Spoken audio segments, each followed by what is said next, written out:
Hello, welcome to the meeting tent, an ongoing discussion of the work of Stan Tenen. Before we get started, I'd like to introduce our usual cast of characters: Michael Andron, Adele Packer, Lavana Tenen, and Daniel Gill. So you might have noticed when we opened the program, there was a different background music that we used. And we can attribute that to our friend Daniel Gill, who composed that string quartet. Very exciting. Maybe you could tell us a little bit about this. And by the way, you've got a full library of music. I mean, we got a symphony, we got orchestration, but a string quartet. Can you tell us a little bit about this particular one? Yeah, thank you so much. Yeah, string quartet is a really an amazing kind of genre in and of itself. And I was privileged to write and record this piece of music called Peacemaking in Three Movements. And it has three movements and three ideas of how to make interpersonal peace with people who are different from you. And I wrote it based on three stories that I've had I experienced. They're about me and three experiences I had, and they're good stories. And they relate to actually a Kabbalistic concept, which I think we've probably touched on here, but maybe we'll do more, which is the outer light or the surrounding light, the inner light, and then the concept of oneness, or like a oneness of being. And the idea was to just try to portray these concepts in a way that's kind of tangible through music. And also the piece was dedicated to my father of blessed memory, and his kind of overarching desire to, even though he was a Holocaust survivor, he had a great desire to always seek peace and not to carry anger, and to try to really engage with people who disagreed with him and people who had different perspectives. And I always really admired that about him, amongst many other things. So the piece is performed by a performing ensemble called Invoke, which is a string quartet, but they have some other talents in their arsenal, so to speak, of performance, where they sing, and one of them plays banjo and another plays mandolin. So this piece, the string quartet, my string quartet, Peacemaking in Three Movements, has all of those things in them, and they kind of culminate in the finale of the third movement, which also carries one of the oldest Jewish melodies that we know about, which is an Andalusian piece that the Moroccan Jews use to this day for the Song of the Sea when they pray. Wow. And that's in the third movement. So it's it's really neat for me, because this opening for Jewish music, there's a lot of great Jewish composers who are published and current, and I think there's another one even on this CD that's coming out, but there are not very many that get published with, like, oh, here's a Jewish song, like it's really it's very special. So this is being published by Navona Records, and it's a series called Quadrants Volume 4, and maybe we'll have a link somewhere. And there's a lot of, the whole CD the whole album is excellent. I mean, these composers are really like top of their game. I'm very honored to be a part of. Now you're using a phrase that some young viewers may not be familiar with: CD. I assume it should be streaming somewhere. Yeah, no, I actually have somewhere. Here, hold on. I mean, they gave me like press copies, of the CD. But it's really the release is really online. It's on streaming platforms. So if you go to the link for Quadrants Volume 4 from Navona's catalog page of this release, at the bottom there are all the links to dozens of streaming sites. Yeah, we'll post that on our YouTube site so people can get that link. Yeah. Very cool. Well, thank you. And Sure. Thank you. yeah, it's just wonderful. And like I said, Daniel has a lot of other pieces. If you go do a little search on YouTube, you'll see some orchestral work that he's done over the years. So it's very cool to have. Yeah, I can send you there's a playlist called concert music, although you would be missing out on some of my other music too, but the concert playlist is pretty substantial. You can also go to danielgill.org. Oh, Awesome. there you go. Okay. Yeah, so everything's there. Very cool. Okay, well, Anyway. thank you. And also, Adele, before we open, you introduced some books on the alphabet, and I know if our audience is watching this, they've got to be interested in the alphabet, and there are a lot of books people have written over the years. Let's see a couple of them that people might be interested in.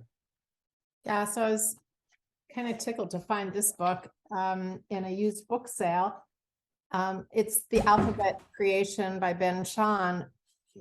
But what it is the story of the creation story of the letters that we find in the Zohar, which I had read in Generations of Adam and just loved the story. I remember I put it in my computer so I would have it. Maybe it would make a beautiful children's book.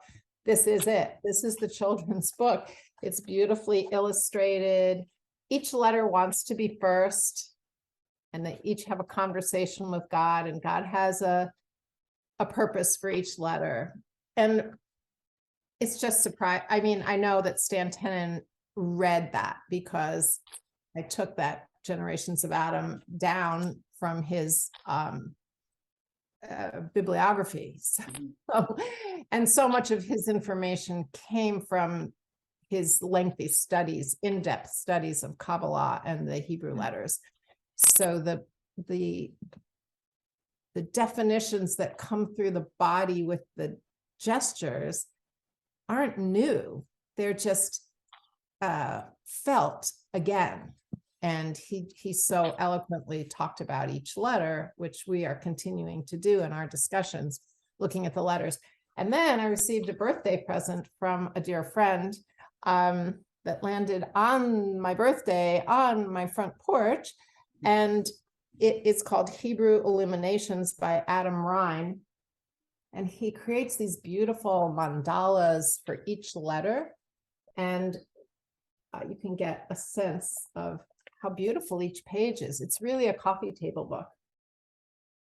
But the content's also beautiful because he uses the Ashrei prayer that has the letters in alphabetical order, Aleph, Bet, Gimel, as the first letter of each line of the prayer. And each prayer is an exaltation of God's presence in this world in some way. And he writes that as the beginning of each letter's chapter is the line from that prayer that begins with that letter.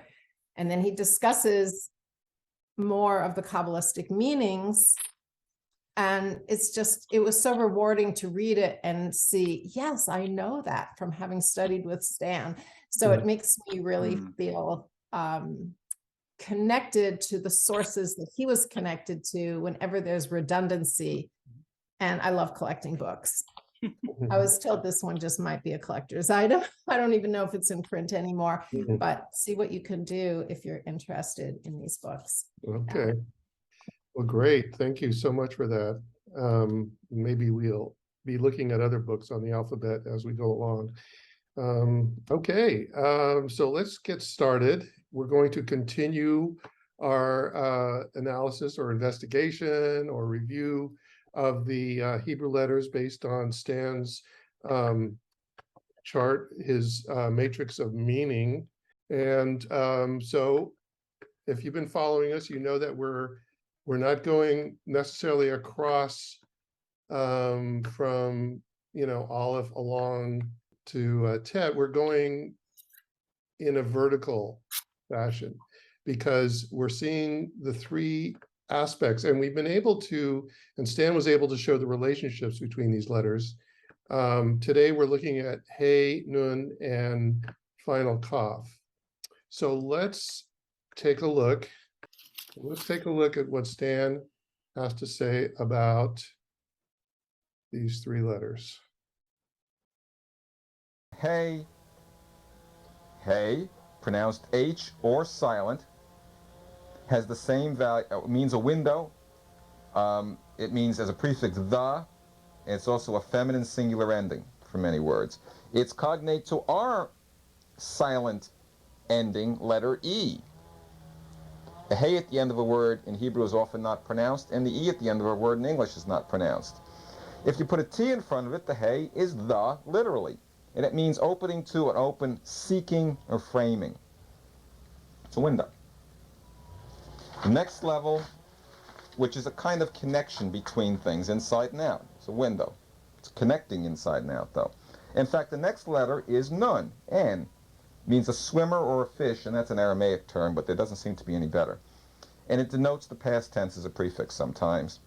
Our English equivalent would be to go on, noon, or noun. It represents a nexus, a neck, an intra-connection. The connection between AM and PM in the middle of the day is the noon. Opening in, continuation, interpolation, onward. It means, like, refers to the spinal cord or the neck, the interconnection to passing on or falling in. Interconnection. The final kaf is a repetition of the earlier kaf, but here it's applied as a final. Its outer connection, here it is as kaf, K or H or K again, means a palm, indicates possession at the end of a word as a suffix. This is the final K. I'm using the letter U to designate it because U has a kind of possessive sense in English, and because there isn't any other English equivalent for the final, so they're a little arbitrary. But also because it relates to the Greek letter upsilon, which is properly the U in English. And the equivalent in the Greek gematria system and operational value is their added letter, equivalent to our first added letter. Theirs is upsilon. Cup, cop, to take, to capture, to take out, possession, outer bonding, holding, continuing. Interesting. The regular kaf means inner holding, to hold in. The final kaf means to hold out, to possess externally. Very interesting difference. Two uses of the same general idea. If you take the three of them together, here it is on this unified sheet. I know the mounting stand keeps moving, folks. Hey, nun, and kaf. If you take the hey to be the, nun and kaf, N and K are a neck. The neck. The connection, the center, the binding, the bonding between the two sides of the alphabet at every level. Right down the middle, the central shaft of the alphabet, of the menorah. The turn in Arthur Young's system. Now we're going to have equivalents in fulfillment for everything we had in potential on this side. So if tav, mem, and dalet, mem, and tav mean measure or division, then we're going to find that vav, samak, and mem mean comparison or vibration. If we found that gimel, lamed, and sheen mean mediation and connection and action, then we're going to find that over here, Zion, Ayin, and final Nun mean projection. And we'll elaborate on that. And likewise, if the Beit, Kaf, and Resh are the idea of distinction, then Hey, Pei, and final Fei are individuation itself, the result of the ultimate result in maturity of distinction, of birth. Well, you know, and that part at the end, we haven't really talked about, and you could see that why it's a kind of a logical matrix in terms of going through all the three triads, you know, and seeing how this connected on that, what he called a menorah, and maybe we can go back to that later. But let's start with the hey. Hey, it's a pretty lofty letter. It's part of God's name, Yud Hey Vav Hey. And so who can, oh, let's see the hand gesture first. Hey, what is the hand gesture for hey? This is the window. Yeah. Yeah. Yeah. Yeah. Okay. Yeah, it had, to me, like, it has a sense of like the light is coming in the window. You sort of move the shades Mhm. and the light is coming in. Yeah, Yeah, thumbs down, thumbs, yeah. Comes down, yeah. yeah, it's a window, it's a frame. If you take the two letters that spell hay, which is hay and aleph, Stanley had it meaning hay as a frame and aleph is everything archetype. So basically you can think of hay as the window through which we view the everything. It's something that frames it for us. That I just thought of that, but it kind of makes sense. There's an interesting, there's a book, what's that? I forgot what it is. Amud HaAvodah. It's, I forgot, is it Kosovo Rebbe?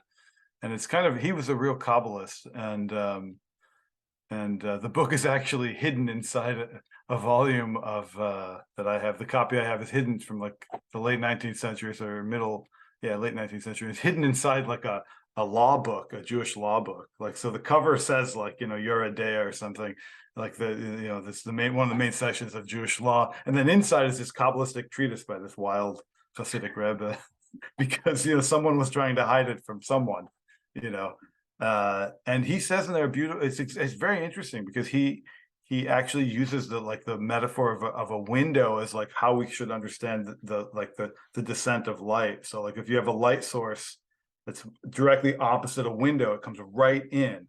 Mhm. And then he says like as you then like you have like a maze that keeps going around and deeper inside at 10 different levels. By the time you get to the 10th level, there's barely any light from that original source that you're looking directly at. So the light reflects around, but then at a certain point you start losing it, and there's very, very little light when you get to the end. It's just it just seems like a neat metaphor. And it was exactly when you said, it's like a window, and it is, I thought of that, and that the light comes through, by doing that movement. I thought immediately of this Kabbalistic treatise. I think it's called Amud HaAvodah. Amud. Yeah, Ha'avodah, the pillar of service, I think, and it's by Reb Baruch of Kosov, a lesser known Hasidic master, actually. Boy, you must have the most obscure library of any. And now, because of where we live, it's like it's all in different places because no one room that can house it. So you still have it filed in your mind. That's great. Yeah. Yeah. So a window. The drosh that I kind of receive as I do it is the kind of knowledge that comes to us. It's not the kind of knowledge like we're working for. That's more like lamed learning. But I think hay is, there's a passive ease to it. It's the kind of learning that just, children just pick it up. They don't have to be taught some things. And it happens to us. We'll just go, oh, like something came together, something got integrated, the light came in. Yeah, and something came through the window. Yeah, it came through the window. I was available. It's like to be a hay, to be available to that light that's coming in, to that knowledge. Mm-hmm. And I know a window. Right. And there's never the same definition for two hays in the same word, or two words that are repeated in the same line. There's always some depth to the second hay. And so with yud hay, vav hay, the second hay perhaps is wisdom itself, is really the arrival at that wisdom. Whereas the first hay is kind of a receiving. And there are probably other drashes about the difference between the two hays. Maybe Michael has one, or I don't know. But I know that the Kabbalists will never say the same definition for two letters. There's a reason there's a repetition, that there's something new to be discovered in the second hay. Do you think you could show us a hand gesture for yud hey vav hey? Yes. So yud is self-referral. It's kind of like that. So it's yud, hey, vav. I have to change my angle here. Vav is overhead, and hey comes back. So it would be yud, hey, vav, hey. Also, the structure of the hey having two sides and then the window where there's a leg that's off by itself, there are drashes about that the three garments of the soul are action, speech, and thought, and that the two sides are thought and speech, that they kind of go together, and that action is all by itself because it's the most difficult to take what we think and what we say into true action. To do that, leg stands alone. So there's some sense of the whole person's soul that rests in that letter. The way you're looking at the shape, it's almost like you're looking at a dalet and a yud. Yes. And there's something to that. I mean, the dalet is what the doorway, right? Right. And the dalet is 4 and the yud is 10. So there might be, I mean, there might be some gematria around that as well. Sure. Yeah, we love to look at all these different angles. So Michael, many what ways is to your- look at a letter. Yeah. Michael, what's your take on the letter hey? Let's see. Well, one of the nicest lessons that I ever saw about the 4-letter name is hey is representing hand. Actually, there's a place where Joseph is talking to the servants to give seed to the brothers who don't know yet that it's their long lost brother. It says, Helochem zera, give them the seed. So hey means take. But when you look at the 4 letters, and there were different ways of interpreting this, the yud being the single point of light, of divine light, as high as you get, representing by the number 10, all light, it's like God's hand. Think of the yud as God's gift into the creation. His hand, in other words, the yud held by the 5 of the hey, and the man on earth, generally the vav becomes the outstretched hand, vav hey, the 2 middle letters, and there's man who's asking to receive, and which ties in to the kaf mentioned earlier. We have the chaf sofit today, which is my hands grab it, my palms, and literally shaped like a palm, and bring it all the way down into himself, which is the chaf sofit. It's the final chaf coming all the way down. And so that's God's gift. The other thing I saw about hey that I felt was interesting was it says, okay, here's the horizontal line, there's a vertical line, and there's an unattached little baby line. And so exactly what Adele was saying, that you have the horizontal line being thought. Okay, it's horizontal, it's like in your head. It's the hemispheres going back and forth and all the knowledge there. And then the speech is coming down into the world. It's through the tzaddik or the rebbe or the guru or whoever it is that's giving wisdom into the world through speech. But that's not enough. You have to, because then it becomes totally an intellectual process. The little one is called the foot, the little line on the left side of the letter, which is action. So it's bringing it down from a high place of thought where it's existing, like Dan first hearing a theme in his head, but it hasn't even come down to notes or things. It's just in theory, an architect's plan for a house. It's an idea. I want to build this in a spiral so that it has the feeling of some deeper meaning, then bringing it down and there. So, and the last one on hey is that, again, connected with the yud because of the 4-letter name, is the seed within the womb. That the hey also has that shape of an open piece of it on the side or on the bottom, depending on how you see it. But it's the seed capturing the yud in it, which then leads to the next two letters, Vav and Zayin, which represent male and female. So it becomes a union of something really high up and bringing it down into the world. So definitely has that receiving, because if you're not prepared to receive it, which is what the word Kabbalah means, is receiving, then you're just not going to know what happened. That's it. You missed it.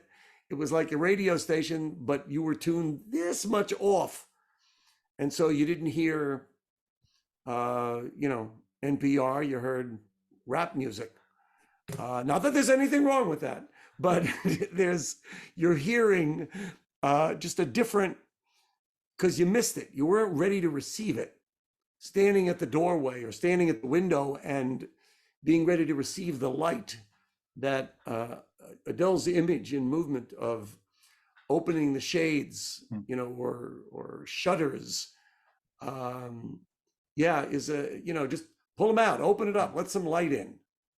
And you have to be ready to do that. Hay is also an exhale. Yeah. It's the hay, it's the breath of life. And so this gesture could be the two rounds of our lungs. So sometimes I think of that shape. It's just reminding me, exhale, breathe life. And inhale as well as exhale. I mean, it's going both ways, because when you're here where you're holding it at the chest area, more often that's an inhale. And then, so it becomes a whole potential meditation to just work with the letter Hey. It's a real power letter. Yeah, Jeff Roth has a beautiful meditation where Yud, Hey, Vav, Hey. Yud is an inhale, Hey is an exhale. Vav is an inhale, Hey is the exhale. So that's why I was saying that, but I've seen people do it very differently, where the inhale and exhale might work out differently than that. It could be Also, you can have it as a Hey, Hey. as the H sound. It's inhale, hold the breath, exhale, hold the breath. So and for meditation, the inhale a little faster, like let's say you're breathing in 4 counts, you then hold for a certain amount, you breathe out twice as much. So the Yud and the Vav is breathe in short, 4 count, breathe out 8, and in the hold, the Hey, it actually sounds, visually, when you're looking at the letters, it's the shape of shorter in-breath, which, by the way, matches the word for love, ahava in Hebrew. It's Aleph is 1, Bet is 2. So you're breathing in for 1, holding for 5, breathing out for whatever ratio you're doing, whatever it is, it's twice as much, Aleph and Bet. So it's 1, it's 2. So you breathe in for 4, but you breathe out for 8, and you hold for 5. And that way you're meditating not just on an abstraction, but on love itself.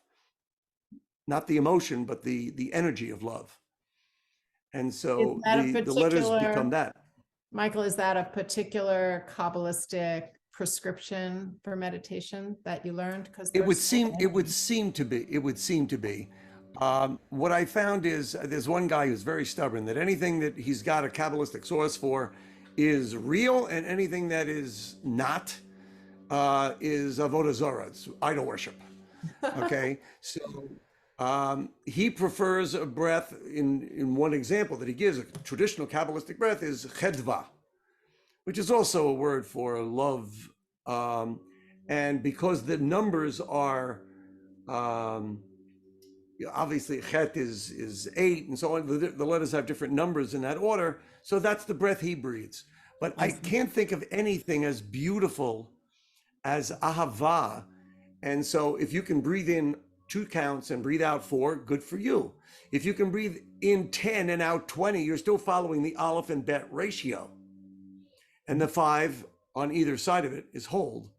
And that's how ahava is spelled. Aleph, Hey, Bet, Hey.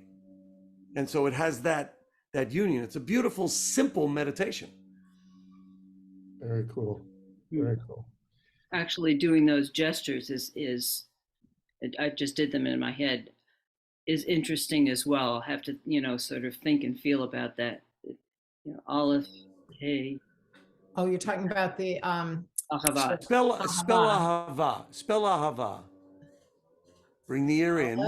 Aleph, Hey. Hold it. Is it a bet? yeah, it's a bet. So Yeah, it's a bet. bet, From hey, it would tumble down to a bet. bet, and then go back up. The hey. Which is the exhale. you could So do you're it- coming up and you're going down. It's a You perfect could match. do that and actually I think coordinate your breath with whether you're going up or Yep. down and out. Wow. Hey, Hey. bet. Bet. Hey. Yeah. Yeah, Yeah. I did a dance with some children and we did those letters. We did Wow. love. Ahava. Yeah. Quite beautiful. Wow. Okay. Hmm. Let's go on to the letter Nun. This is a real interesting one. In Getting fact- warmed up, Adele. Yeah. Here's Nun. Yeah. Notice that it's a Nun, a Vav, and a final Nun that makes up the letter. One thing I wanted to show also, so this is the Rubik's Cube that Stan originally put the letters on. It was a way of showing the symmetrical nature of the alphabet, the fact that it was 3 by 3 by 3, and how convenient that it could fit on a Rubik's Cube with the 27 cubelets. But what's interesting about the Rubik's Cube and the letter Nun is we don't see the letter Nun because it's in the center. Mhm. And so it truly is a nexus. Oh, wow. And he went through that a lot. Noon, the letter, midday, and a lot of central definitions for the letter Nun. Mhm. So, Levana, did you have something to say about that? Yeah, I mean, if you just take the letters that spell Nun, Vav, and final Nun, the meanings that Stanley has put together for that is Nun, which is connect, Vav, which is multiply, and the Nun final is to project to infinity. So you've got connect, multiply, and project to infinity. And You also use the term to the nth degree. yeah, well, that's the infinity. final Nun. That's Yeah, the yeah. final Nun. Final Nun, right? The final We'll Nun, be which talking is about. actually the gesture for final Nun has hands raised all the way over your head. Yeah. Yes. Interesting when he did the video, the Dance of the Hebrew Letters, he hadn't developed the final letters at that point. Right. But we'll talk about that later. We haven't. Yeah, it took, I think 15 more years to be able to do that. To in any way that he was satisfied with. But it is the center, the Nun, the nexus, right? So what's the gesture for Nun? Yeah. The arms crossed. He had the right arm in front. Did he? The palms are going outward. Yeah, that's true. It might make a very slight difference because you're supposed to, the way that the hand gestures work is the person doing them is seeing the letter in their right hand and the left hand is projecting the letter towards anybody who's looking into your line of sight. So, okay, right hand in front. Yeah. Do you have a hand model, Levana, that we could? Yeah, hang on, let me get up to get it. It's not quite within. We should have been doing this all along so we can see it through the hand model also. Let's see, this one is a lefty. And if you watch Dance of the Hebrew Letters on our site, you'll see Stan goes to the trouble of actually showing you the letter hand model. Okay, so we've got honestly, Adele is much more practiced with this than I am, to tell you the truth. Right hand in front and left hand like this. So it would be Right. something like that. Right, so looks like a nun. And again, remember that the letters that are being displayed are not the letters that you see on a current Torah scroll. They are the letters, the most common place to see them is if you've got a copy of the Talmud. The commentary of Rashi is written in this particular font. And if you have, this was apparently the type of font, that's a modern term, but whatever, that Nachmanides, Ramban wrote in. There are manuscripts of his that have that handwriting. That's the best reference to that discussion is The Alphabet That Changed the World. Yeah. Gets into that. So There's the interesting thing in the Ashrei prayer. In the Ashrei prayer, the one letter that's not there is the Nun. Yeah. Mm-hmm. oh, Yeah, And there it is It's hidden hidden. inside that It's cube. hidden. It's right. yeah. And So yet, that's it. everything turns on it. And that's Right. it. I mean, that's the other thing is that the letters, at the central, we did the presentation on this, Adele and I. The letters of the central pasuk, Poteach et yadecha umasbi'a l'chol chai ratzon, open your hand and you give satisfaction to all life. It's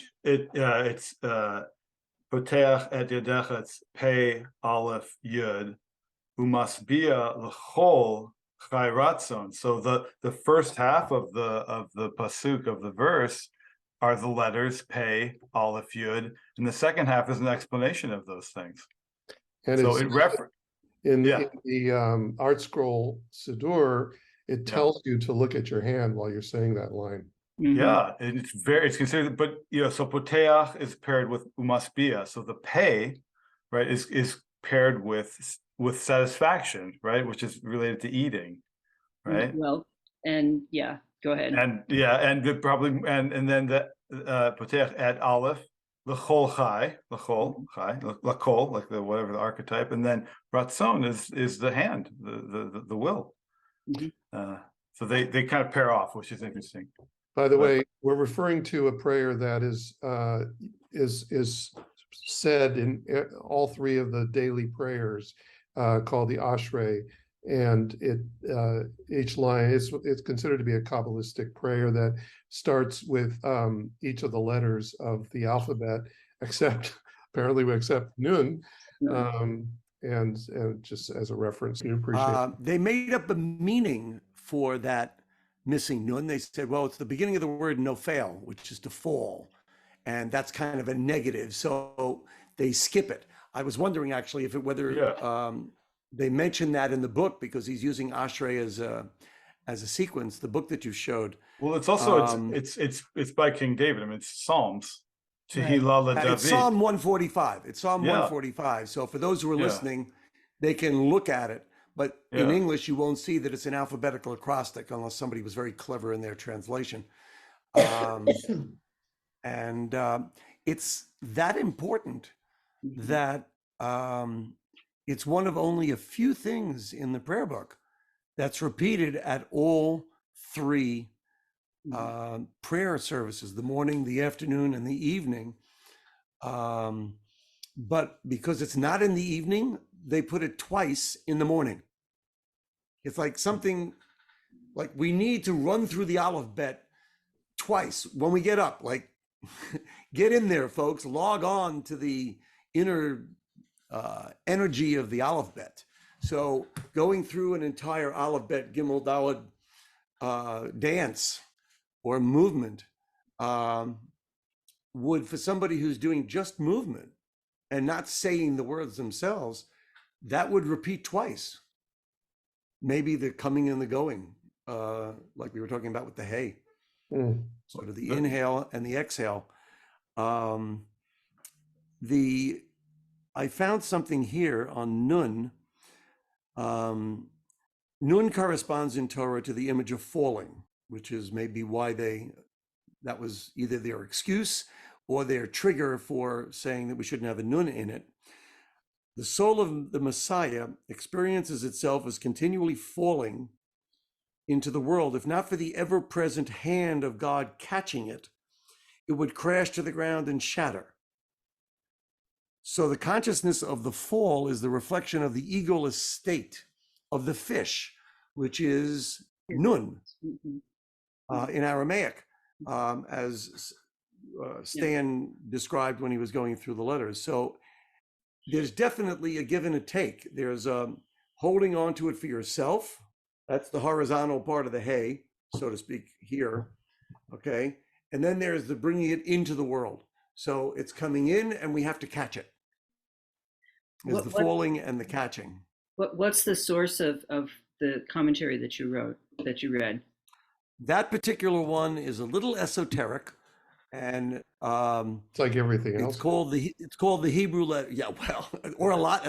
This one, if I was going to mention a book, I would say, okay, get the Wisdom of the Alphabet, because that's a great one. It's got it brings them all together, and all the stories in the Midrashim are in there. Right. And that's an art scroll book.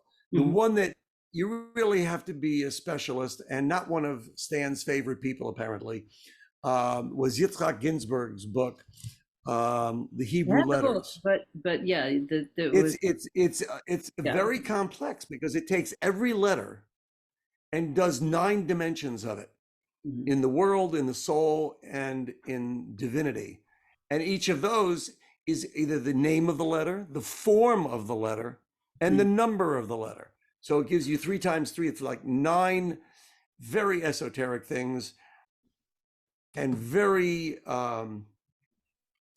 it certainly is more of a Chabad commentary, because a lot of this stuff is derived in the Tanya and so on.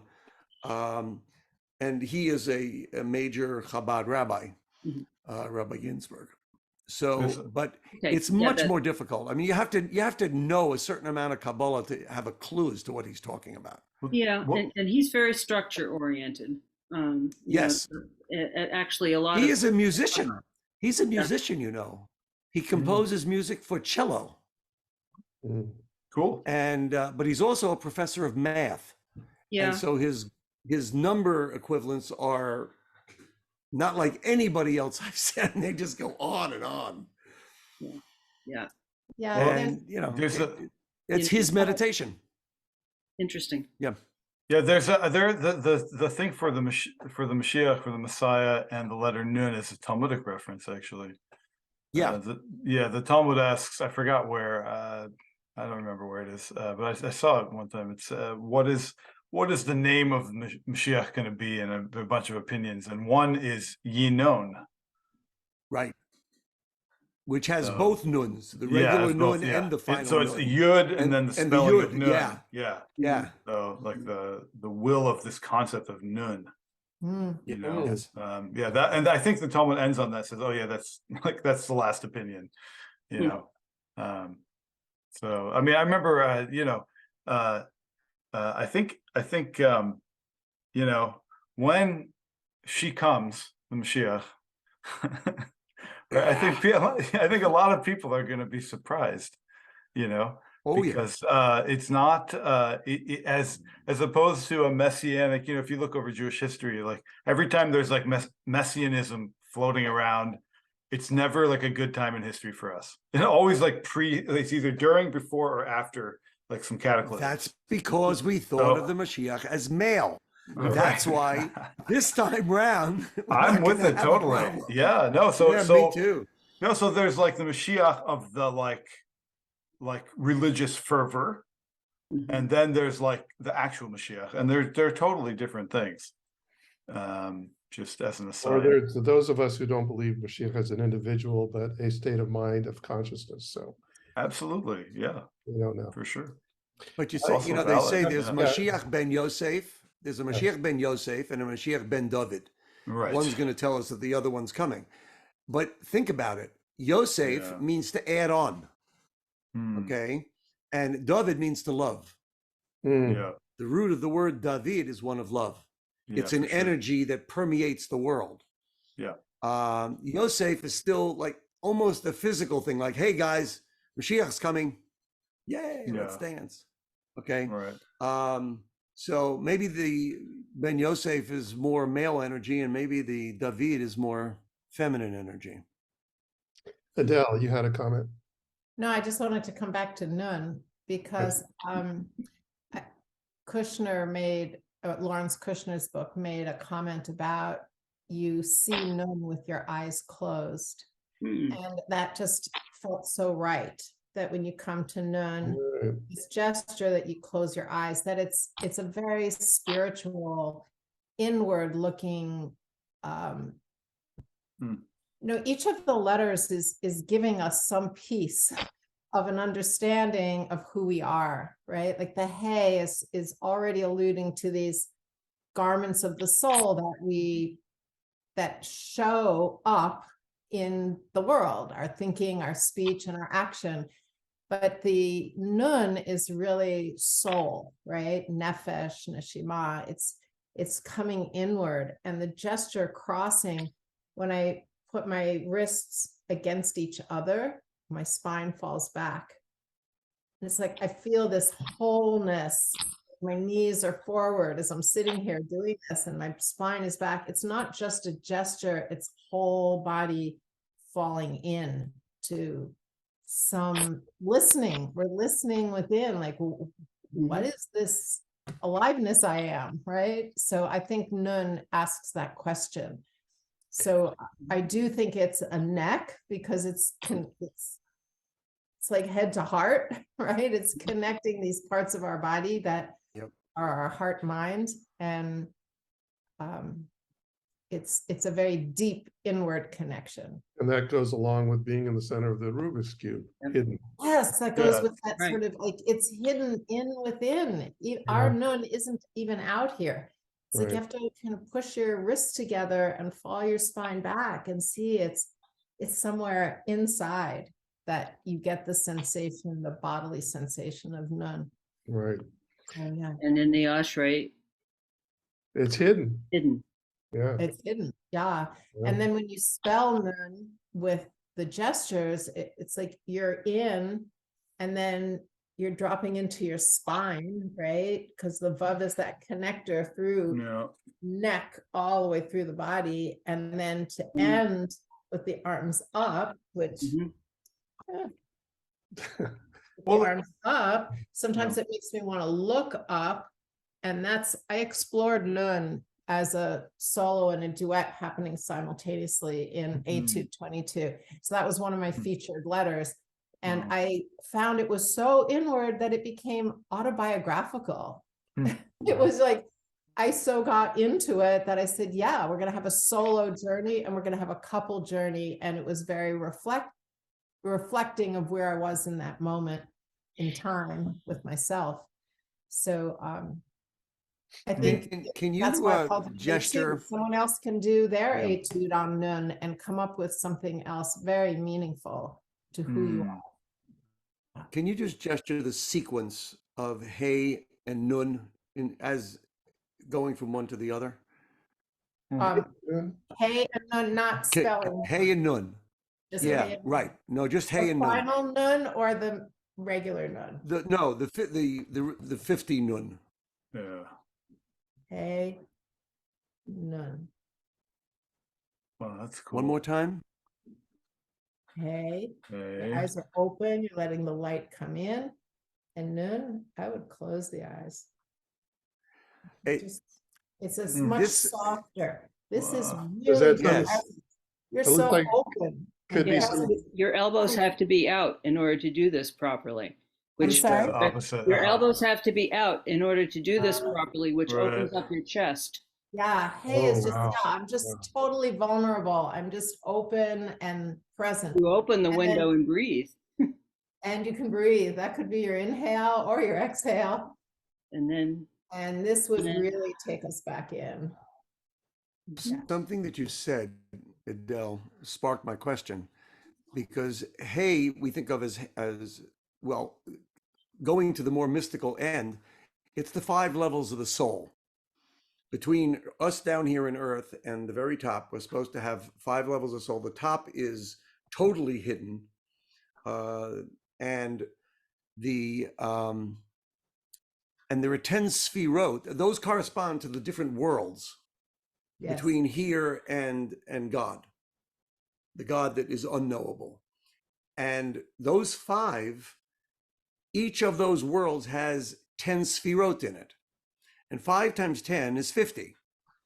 So you're starting with the hands, and then you're saying the completion, our own transformation in an evolutionary way, is to get the 5 parts of our soul, each of the dimensions of our soul, filled with the sfirot. In other words, no obstructions, no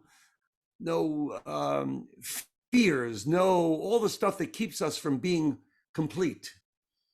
Going from 5 to 50 is to take the 5 levels of the soul and see that each one is filled to completion with 10 sfirot. That's really totally an internal thing, which is what you're describing. It's a totally internal place.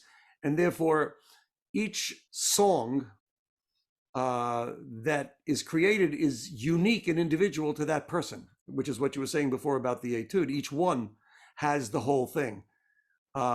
Even what you said, Michael, about, the Rebbe and these masters thinking and then bringing it to action, it's about them, but it's really about us.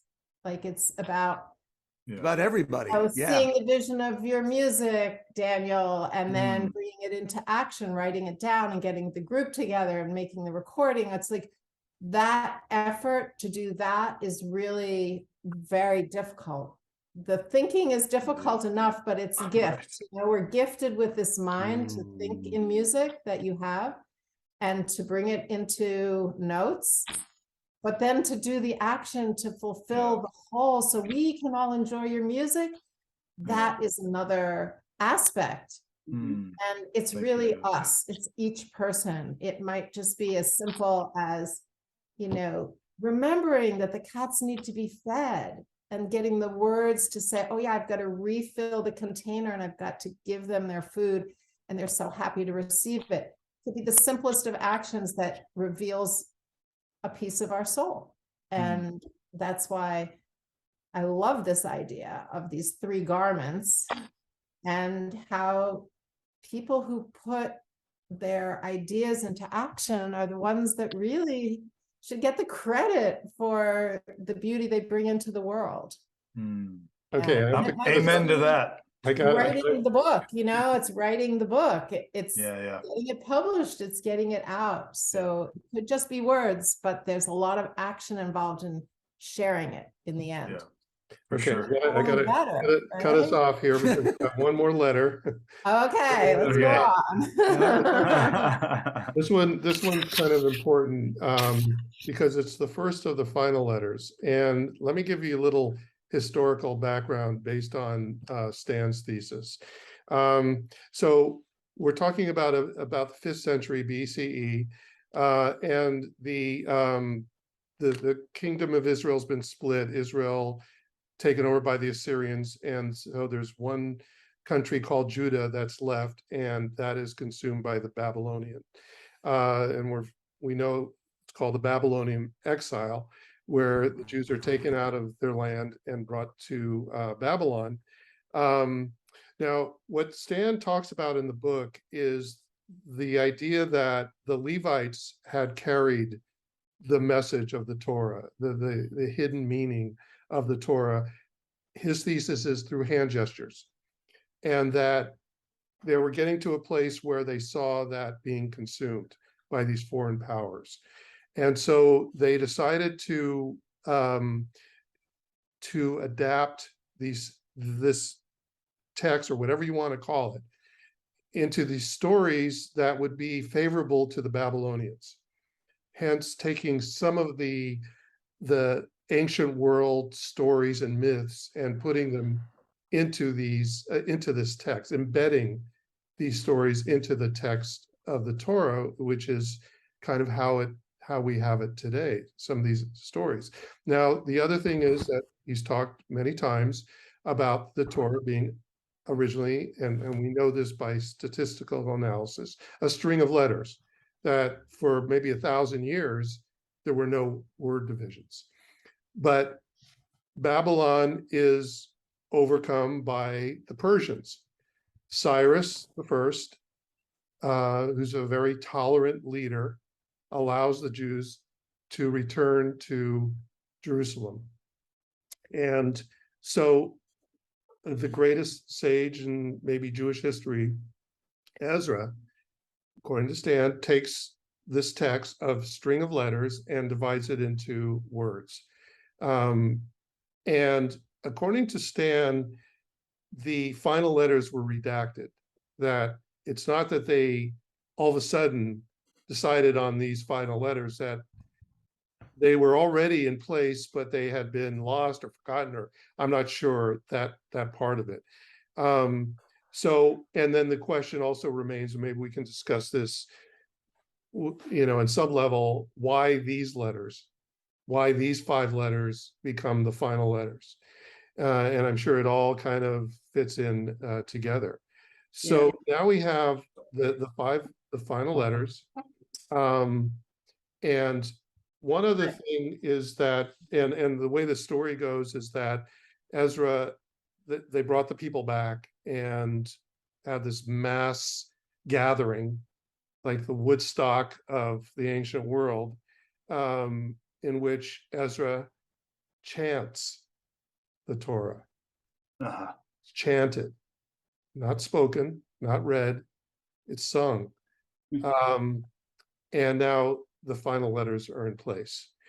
Levana, you wanted to. I just want to say, to make it clear to anybody watching that as far as Stan was concerned, this story was a speculation. It's like there are a certain amount of things that we know exist or could have existed, and what is a possible explanation for it. He's not saying this is what happened.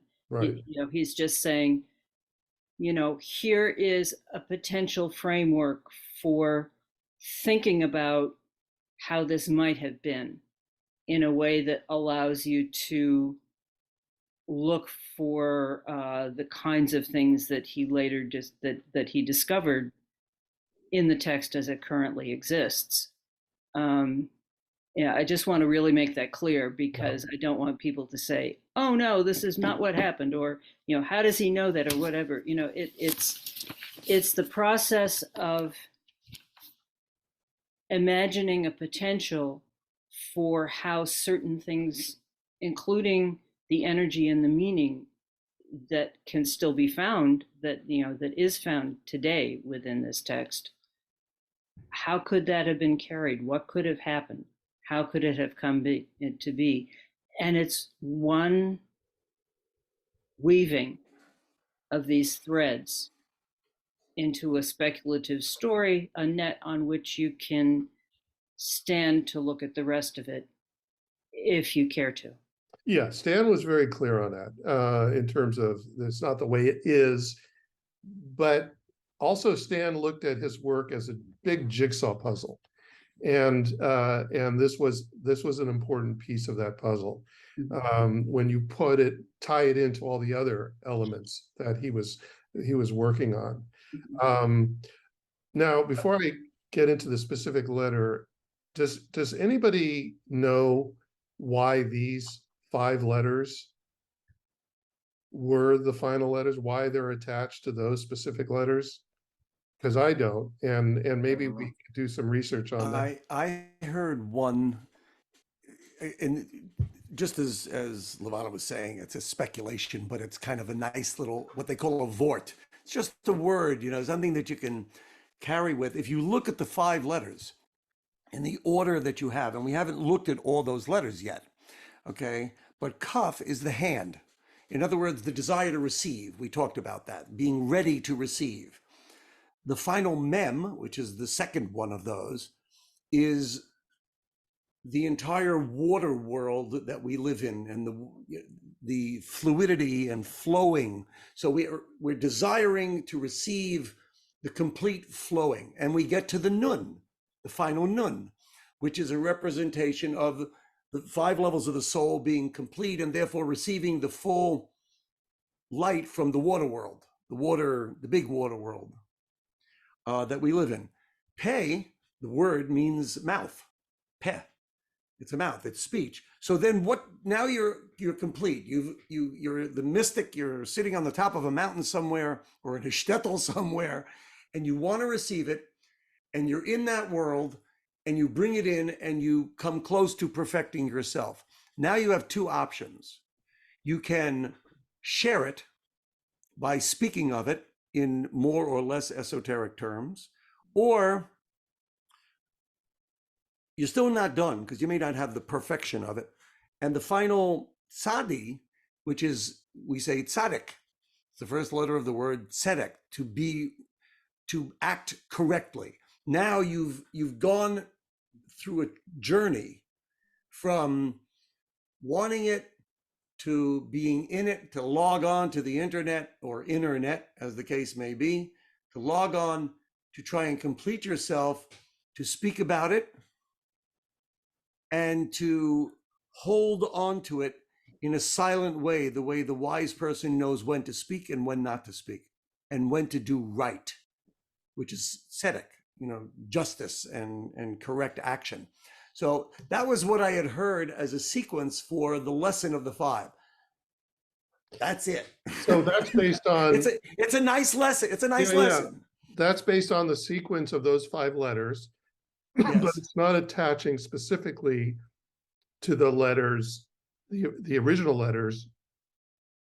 But it's a good explanation. You said something about a computer or software or something.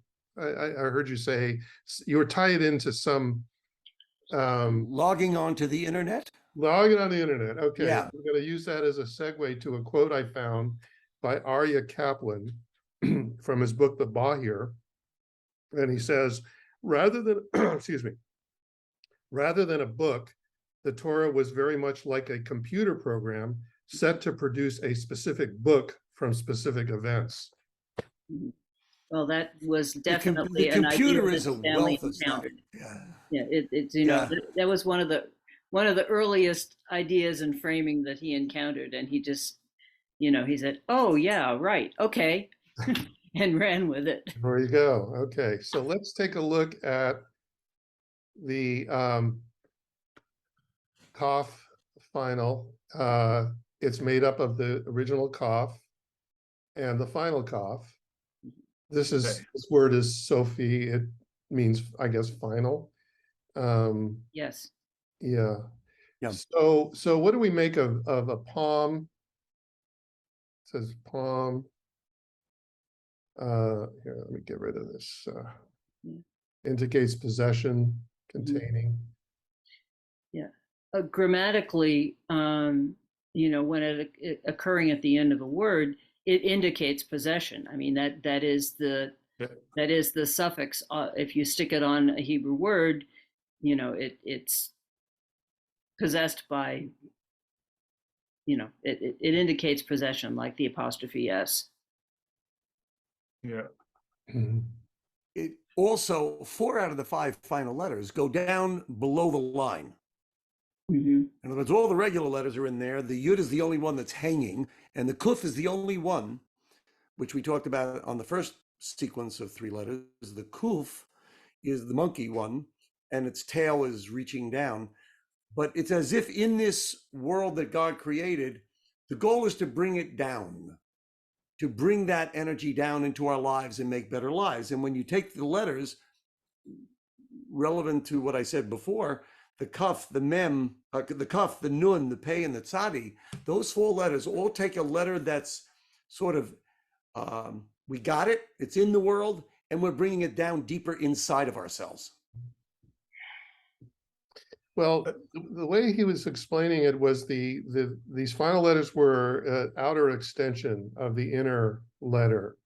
So if Kaf means palm or cup, I guess. Yeah, but It's holding it's and doing now that. we're Yes. expressing. Yeah, but it's one thing to hold it, and it's another Right. thing to bring it inside. In other words, we got halfway there, and those final letters kind of extend the lesson of holding it and completing ourselves with it, and then sharing it by speaking and sharing it by doing the right thing. Those are the share part. So it really is, takes exactly what you're saying. There are, you know, It's completion. interestingly enough, there are 5 things we don't do on Yom Kippur. I wonder if they relate somehow to these 5 letters. Ooh, I'm Say gonna what work they on are. that. What are the 5? Gosh, okay. No, No, I know eating. them. I know them. I'm Yeah, just super tired. yeah. So we have the no relations with your husband or wife, Right. between husband and wife or whatever. No washing, no anointing, and no wearing No leather. No leather. and no wearing leather. No leather shoes. You can actually wear a shoes. belt, but So no those leather are 5. shoes, So it's yeah. right, and then no eating and drinking. Yeah. Yeah, no anointing was a tough one. I always had a tough one with that one. Right. Well, you know, it's Talking about ancient world rules here. But Yeah, I wonder if really. they'll relate some. It's a deeper question than we probably have time for today. But it's just an interesting observation. I Yeah. wonder if it somehow relates. Let's look at these 3 again. Hey, Nun, and final cough. So, any last thoughts on the relationship between these 3? I just before I forget, I found a reference in a Kabbalistic book. He had another Kabbalistic book, an Italian Kabbalist called Yosef Chikatilia, and he references a Zohar that really seems to reference the hand model as a device that the prophets used, and it talks very specifically about how the specialty of what was going on there was that it reduced itself to whatever the individual was able to do and to envision. It's a whole beautiful treatise about the need for creative imagination and visions and how important that is to becoming a holier person. Which is, again, it's not something you're going to find, unfortunately, in most left-brained Judaism. But I definitely think that this Stan's entire life as an example of doing exactly that, using his particular skills and his particular imagination, and using it in such a way that he exposed this inner holiness that only he could do. So it's not ignoring logic, but it's certainly part of envisioning and thinking and creativity and looking at creative things is a huge part of it. It's like you have to have both. Anyway, I just wanted, before I forgot, I wanted to mention there is a source. I'm happy to share it. Maybe we could do something on it at some point. Yeah. Oh, great. Okay. All right. Well, I think I think we yes, should go ahead. just gesture that final cuff because we haven't Oh, done Yeah, that. let's do it. Absolutely. And then when you do those 3 letters together, hey, nun, final cuff, you're coming down. So maybe you're bringing down, but they do go down. Yeah. So it would be hey, and then it would go to nun, which is more middle level. And then the final is the letter, the hands come down at your side and your palms are forward. And there's something that's just amazing. so simple about just standing and allowing the palms to be forward. The palms I'm are glad you forward did that. here. Did I Yeah. do it correctly, Lavana? Yeah, you did. Yeah. So the way I remember it is cuff, the palms are forward. So when the hands are down, the palms are forward. And it's just so simple. Your arms are just draped over your shoulders and hanging. look at that expression of where So you're it's standing. moving, it's just moving way down to the. But just this idea of you're just opening up yourself, He says, look, I'm opening myself up to you, the world, as a human. I mean, it's just such an expressive. Right, this sort of archetype of, awareness, and we're up, and then we come into the spiritual, which is what he calls inner spiritual row. And then we go to the outer where we're just physical, we're just in our physical body. aware we're- with these palms it's- forward. And, of and the we're arm. sharing. We're sharing. Sharing. Great. Well, it's Because- also like, it goes like that. I mean, it's like these Yeah. two triangles that come down. And Yes. this is completely inward focus. This is kind of halfway inward focused, and then this is completely open. You mean this is like your hand is like almost backward.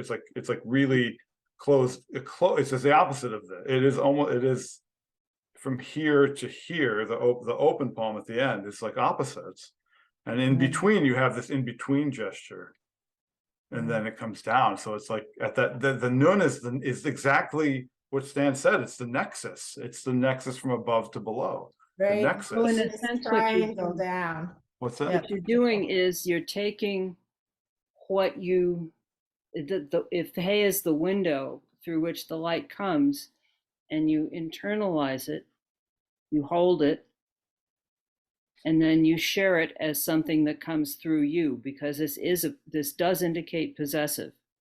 Mm, And that's an important aspect of what uh, it expresses.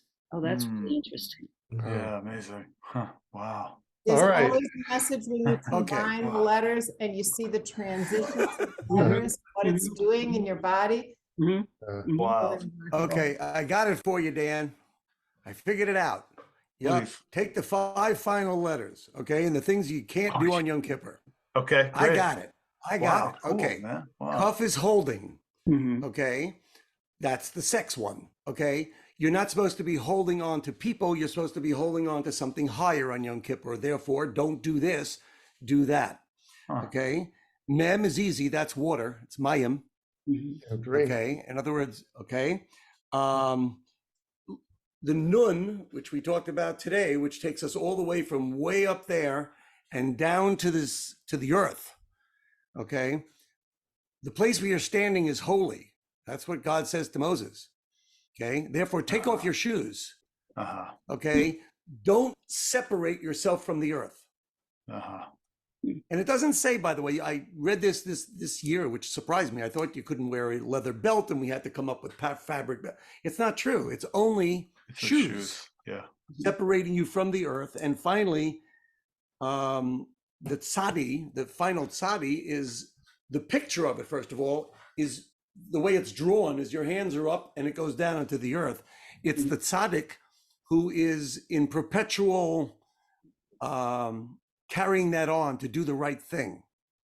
That's a little weaker, but No, with the anointing, yeah. the other four fit No, in that very works. nicely. But don't forget. Yeah, No, that so- works though. No, that you have to let go even the of your pay. righteousness. No, that's Yes, the yes. pay. Yeah, And that the works ego, very yeah. the anointing yourself, which tzaddik has to do. Yeah, no, that's very good. Wow. Yeah. Sorry. That's You super know, good.